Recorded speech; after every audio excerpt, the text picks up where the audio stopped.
ఇప్పుడై ఇప్పుడైతే ఆ రక్షణ అనుభవాన్ని పొంది మనమందరం దేవాది దేవుణ్ణి మహిమపరుస్తున్నాము.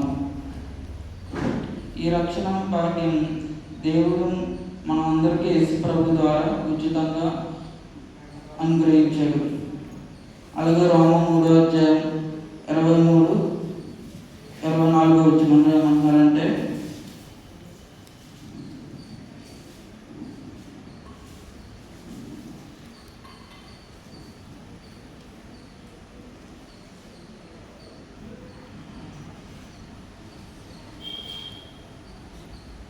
ఏ భేదము లేదు, అందరూ పాపం చేసి పొందలేకపోతున్నారు, అనుగ్రహించి మహిమను పొందలేకపోతున్నారు. కాబట్టి నమ్మువారు ఆయన కృప చేతనే క్రీస్తు యేసునందు విమోచనం ద్వారా ఉచితంగా నీతిమంతులను తీర్చబడుచున్నారు. అవును, మనమందరం పాపంలోనే జన్మించాం. ఈ లోకంలో పుట్టిన ప్రతి ఒక్కరూ పాపులుగానే ఉన్నారు. దేవుణ్ణి స్తుతించి మహిమపరిచే భాగ్యం ఎవరికీ లేదు.